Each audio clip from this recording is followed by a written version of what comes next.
دوستو اشتہار کے اوپر میں نے نظر ڈالی، توحید و سنت کا عنوان نظر آیا۔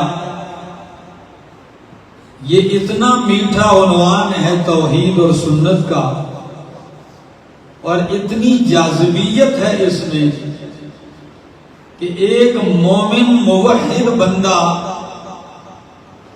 یہ لفظ دیکھتا ہے تو سرور پاتا ہے، پھر توحید سنتا ہے تو سرور محسوس کرتا ہے اور لذت، اور جب توحید بیان کرتا ہے تو اس میں بھی ایک لذت ہوتی ہے۔ دوستو مسئلہ توحید یہ وہ اہم ترین مسئلہ ہے، یہ وہ اصل اصول ہے کہ جس کی وجہ سے اللہ نے اپنی مخلوقات کو پیدا کیا ہے۔ ما خلقنا السماوات والارض الا بالحق، آسمان و زمین کو اللہ رب العزت نے اسی اظہار حق کے لیے پیدا کیا۔ اگر جن و انس کو پیدا کیا تو وہ بھی اسی توحید ہی کے لیے پیدا کیا۔ سورہ ذاریات میں فرمایا وَمَا خَلَقْتُ الْجِنَّ وَالْإِنسَ إِلَّا لِيَعْبُدُونَ۔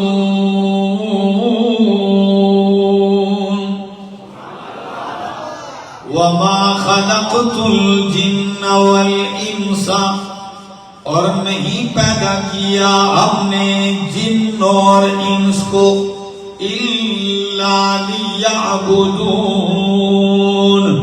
مگر اس لیے لیعبدون تاکہ میری بندگی کریں۔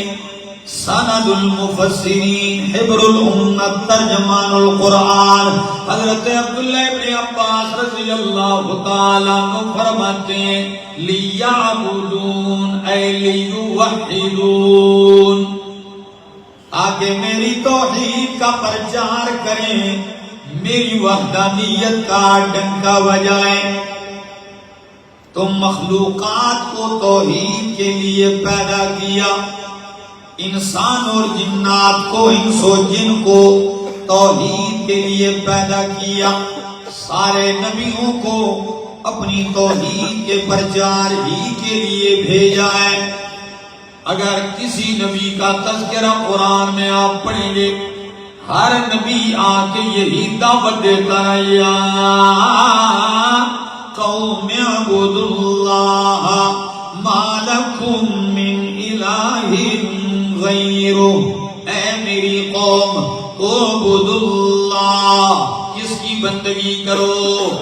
اللہ ہی کی بندگی کرو، اس کے سوا کوئی تمہارا الہ نہیں، کوئی حاجت روا نہیں، کوئی فریاد رس نہیں، کوئی بیڑے پار لگانے والا نہیں ہے، کوئی کھوٹی قسمتیں کھری کرنے والا نہیں، کوئی مال اولاد جائیداد جاگیر کاروبار روزی میں برکتیں دینے والا نہیں ہے۔ حضرت نوح علیہ السلام کی سیرت قرآن میں پڑھ لیجئے، 950 سال پوری نسل ختم ہو جاتی ہے، 950 سال صرف ایک ہی مسئلہ لے کے چل رہے ہیں، اور وہ یہ یا قوم اعبدوا اللہ ما لکم من الہ غیرہ، قوم چونکہ ود سوا یغوث یعوق اور نصر کی عبادت کر رہے تھے، اور نوح علیہ السلام ان کو 5 سے نکال کر 5 سے ہٹا کر ایک پہ لا رہے تھے۔ اس ایک پہ لانے کے لیے 950 سال اعبدوا اللہ فادعوا اللہ اعبدوا اللہ، نماز کے تذکرے نہیں ملیں گے، حج زکات قربانیوں کے تذکرے ان کی سیرت میں نہیں ملیں گے۔ وجہ یہ ہے نماز، روزہ، حج، زکات، قربانی، صدقہ یہ تو تب قبول ہوتے ہیں جب توحید والا عقیدہ ہو۔ کیا ہو؟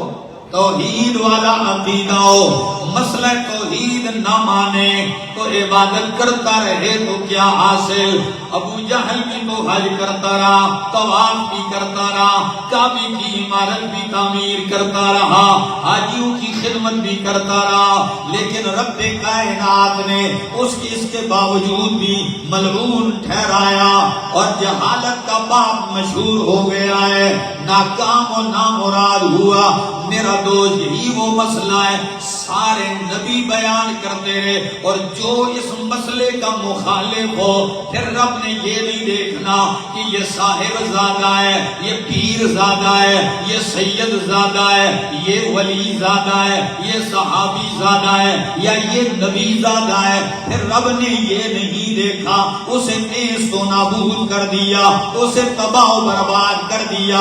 کبھی کبھی نوح علیہ السلام کی سیرت پڑھتا ہوں، کنیا والوں حیران رہ جاتا ہوں، 950 سال اسی رب کی توحید کی طرف دعوت دینے والا، ایک ہی جملہ اعبد اللہ کہ لوگوں بندگی صرف اور صرف کس کی کرنی ہے؟ سے آپ کچھ ناراض ہیں جی؟ اگر ناراض ہیں تو میں اپنی جان چھڑا لیتا ہوں، دعا کر کے زندگی باقی تو ملاقات باقی۔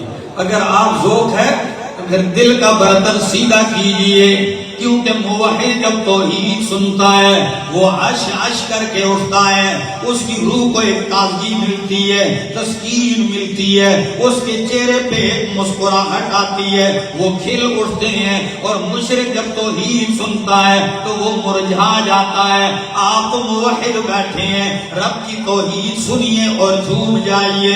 تو میں عرض کر رہا تھا 950 سال اعبد اللہ کے سوا بات کوئی نہیں کی، لیکن جب اللہ نے فرمایا میں نے ارادہ کر لیا ہے اس قوم کو غرق کرنے کا، کشتی بنا، تو نوح علیہ السلام کشتی بناتے ہیں، اس میں حیوان بھی سوار ہو جاتے ہیں، تابع دار بھی سوار ہو جاتے ہیں، آپ کے بیٹے حام، سام، یافس وہ بھی سوار ہو جاتے ہیں، کنعان رہ جاتا ہے، سوار نہیں ہوتا، کشتی چل رہی ہے، آپ آواز دے رہے ہیں یا بنی ارکب معنا، او میرا بیٹا، میری پتری، اللہ میرا پتری ہے پیار نہ، او میرا بچڑا، ارکب معنا، آجا میرے ساتھ سوار ہو جا، کلمہ میرا مان لے۔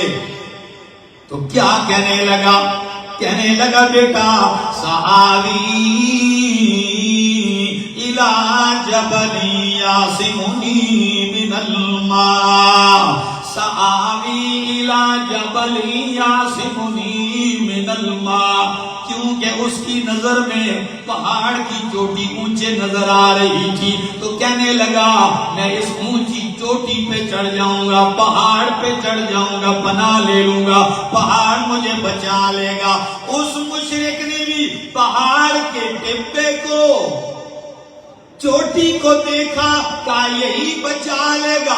آج تک مشرک کو دیکھ لو، کہیں بھی اسے اونچا ٹیلا نظر آتا ہے تو کہتا ہے شاید میرا کام یہی بن جائے، یا کہیں اونچی چوٹی والی قبر نظر آ جائے تو فوراً کہتا ہے شاید میرا مقدر ادھر سنور جائے گا۔ تو نوح علیہ السلام کیا کہتے ہیں، لا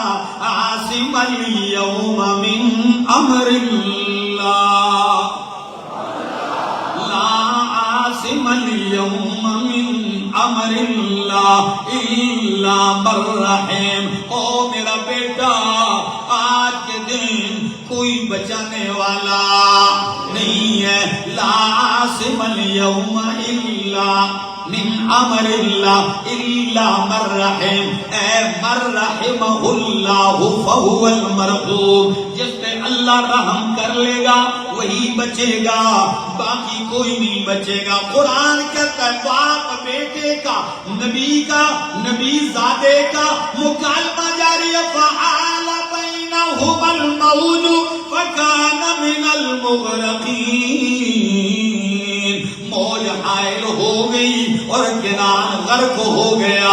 بیٹا بیٹا ہوتا ہے، نوح علیہ السلام کہتے ہیں او میرا اللہ بیٹا میرے اہل میں سے ہے. ان ابنی من اہلی. اللہ اکبر. بیٹے کے حق میں بول پڑتے ہیں.